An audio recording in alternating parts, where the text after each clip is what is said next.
Hello everyone, आप सभी का गोयला क्लासेस में मैं स्वागत करती हूँ। तो AEE की तैयारी करने के लिए गोयला क्लासेस की तरफ से ये इनिशिएटिव लाई गई है। आपको इकोनॉमी टर्म्स बहुत सिंपल लैंग्वेज में मैं समझाऊंगी, तो आप लोग बने रहे। राइट, तो हमने बहुत सारे इकोनॉमी टर्म्स देख लिए, GDP, GNP, GVA, राइट, और हमने देख लिया बैंक में जैसे होता है SLR, CRR, okay, repo rate, bank rate, marginal standing facility, सारे रेट्स मैंने बहुत सिंपल से समझाया है। तो आप सभी से ये रिक्वेस्ट है, मेरी रिकमेंडेशन है कि आप जाके उनको देखेंगे और इकोनॉमी टर्म को सिंपल वे में पढ़ेंगे। तो इसी को हम कंटिन्यू करेंगे। आज एक और भी मैं टर्म्स लेके आई हूँ, बहुत इंटरेस्टिंग। तो आज जो सबसे पहले आपका टर्म है reverse repo rate. Repo rate हमने पढ़ लिया था, चल एक बार रिवाइज करते हैं। रेपो रेट वो रेट था जब कमर्शियल बैंक लोन लेती हैं किससे, RBI से, तो वो क्या होता है, रेपो रेट। अब मान ले मैं रिवर्स, मतलब इसका उल्टा क्या हो जाएगा, उल्टा क्या हो जाएगा, जब बैंक क्या करती हैं, लोन देती हैं RBI को, तो रिवर्स रेपो रेट हो जाएगा। स्टूडेंट उल्टा कर दो, रेपो रेट आपको पता चल गया, मैंने आपको पढ़ा दिया। अब उसको उल्टा कर दो तो क्या हो जाएगा, रिवर्स रेपो रेट, यही होगा। राइट, तो रिवर्स रेपो रेट जो है ये क्या होता है, उल्टा। जब RBI लोन लेता है किससे, कमर्शियल बैंक से, तो उसको हम रिवर्स रेपो। अब बोलेंगे इसको RBI को कैसे जरूरत पड़ सकती है मैम, वो तो उसके पास तो अबंडेंट ऑफ पैसा होता है।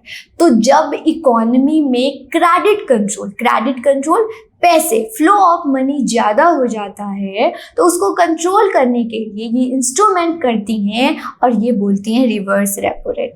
फिर एक और चीज़ ध्यान रखिएगा, जब RBI लोन लेता है कमर्शियल बैंक से, तो उसके बदले में सिक्योरिटीज रखता है। याद रखिएगा, क्या रखता है, कोलेट्रल रखता है, सिक्योरिटी रखता है। ओके, अब हुआ क्या, आप लोग आजकल देख ही रहे हैं, राइट, आजकल देख रहे हैं कि बहुत इन्फ्लेशन है। इट मीन्स RBI को बहुत लोन लेना पड़े, राइट, इकोनॉमी में कंट्रोल करना है, मनी सप्लाई को कंट्रोल करना, नहीं तो वैल्यू ऑफ करेंसी कम हो जाएगी, परचेजिंग पावर कम हो जाएगी। जैसे सिलिकॉन वैली बैंक अमेरिका में फेल हुई है, हमारी कंट्री में भी ऐसी सिचुएशन ना हो जाए। तो 2022 में एक टर्म इंट्रोड्यूस हुआ, that is standing deposit facility. फिर से 2022 के बाद एक टर्म इंट्रोड्यूस हुआ, स्टैंडिंग डिपॉजिट फैसिलिटी। आजकल अगर आप मंथली रिपोर्ट RBI की देखते होंगे तो आपको रिवर्स रेपो रेट नहीं देखने को मिलेगा, आपको दिखने को मिलेगा स्टैंडिंग डिपॉजिट फैसिलिटी। ओके, ये वर्ड दिखने। अब देखिएगा, ध्यान से सुनिए, ये भी वही है, जब बैंक से RBI लोन लेता है तो रिवर्स रेपो रेट भी था, अब SDF भी हो गया है। ये 2022 के बाद इंट्रोड्यूस हुआ है एक्सेस मनी सप्लाई को कंट्रोल करने के लिए, राइट, एक्सेस मनी सप्लाई को कंट्रोल करने।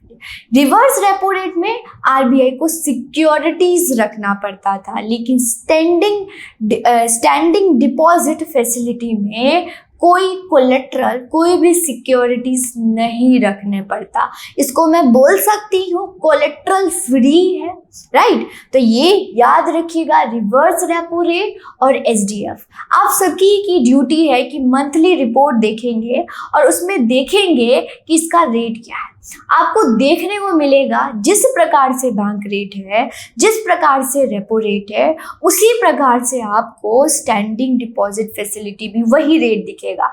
लेकिन अगर रिवर्स रेपो रेट देखेंगे ना स्टूडेंट, वो बहुत मिनिमम था। ओके, मिनिमम था। तो मैं रिपोर्ट जब आएगी तो मैं आपको नेक्स्ट जो अब आने वाली है उसमें आपको मैं बताऊंगी कि कौन कौन से रेट है। और बीइंग अ स्टूडेंट, जब भी आप एग्जाम देने जाएंगे तो रेट को देख के जाएंगे, हर मंथ आती है ये रेट्स। ओके, ये है। नेक्स्ट टर्म पे हम चलते हैं और देखते हैं प्रायोरिटी सेक्टर लेंडिंग सर्टिफिकेट। इससे पहले आपको प्रायोरिटी सेक्टर लेंडिंग पता होना चाहिए। ओके, क्या होता है। बहुत अच्छे से समझाऊंगी। प्रायोरिटी सेक्टर लेंडिंग क्या होता है, ये 1972 में इंट्रोड्यूस किया गया हमारे reserve bank of India that is RBI के द्वारा। अभी होता क्या है, नाम से समझ आ रहा है। मान लीजिए एक टीचर है, एक सारे स्टूडेंट हैं, तो ध्यान किसको देना है, जिनको थोड़ा सा उनको देरी से समझ आता है, ऐसी बात है।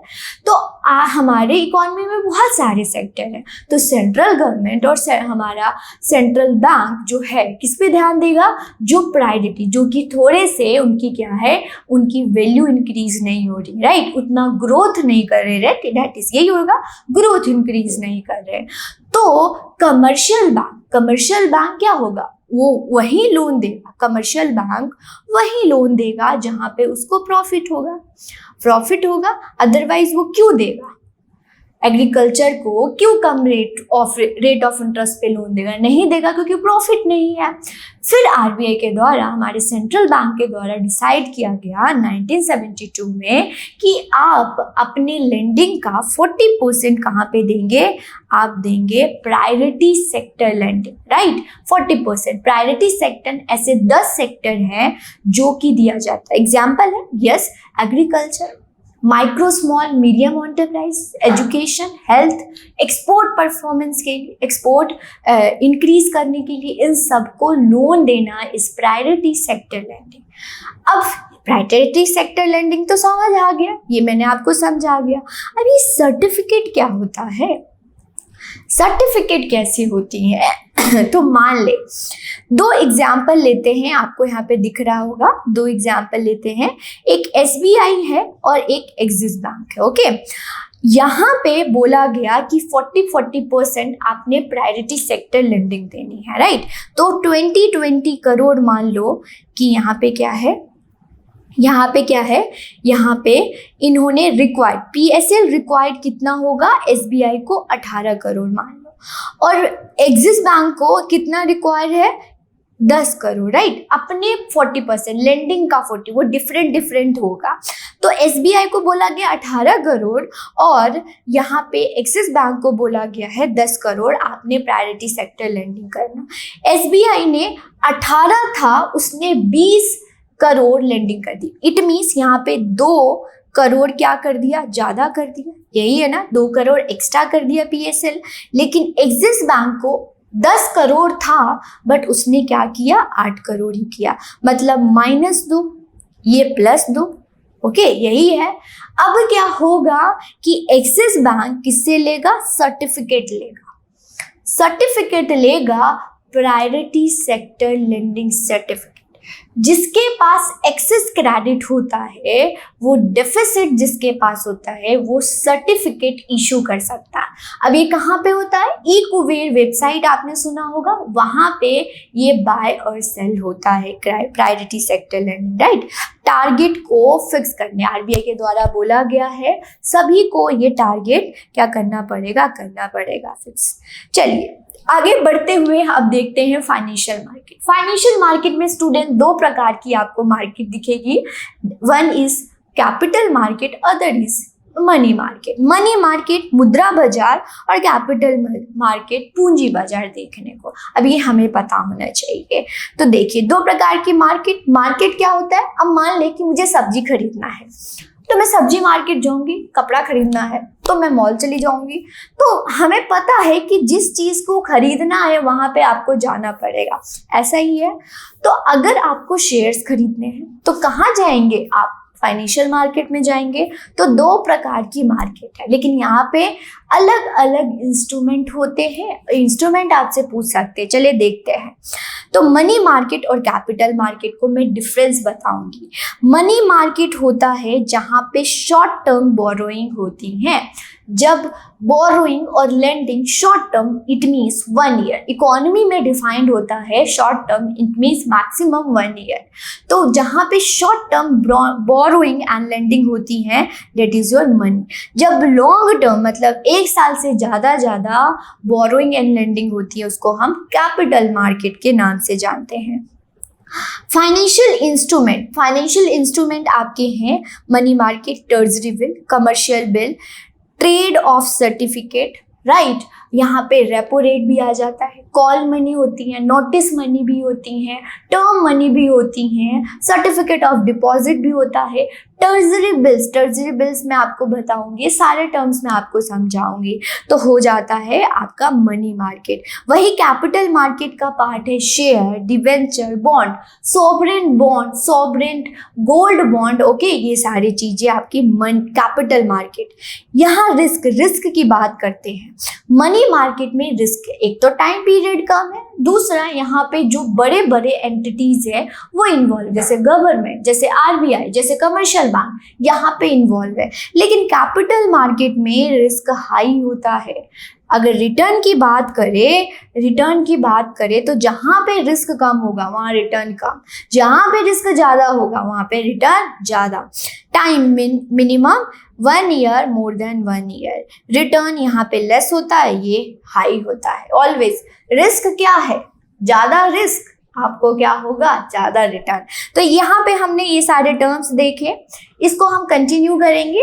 आप हमारे कोर्सेज को बाय कर सकते हो जो कि अवेलेबल है स्पेशली फॉर AEE के लिए, जो कि आपको इस प्रकार से होंगे। 9999 में आपको टेस्ट सीरीज प्लस लेक्चर भी मिलेगा।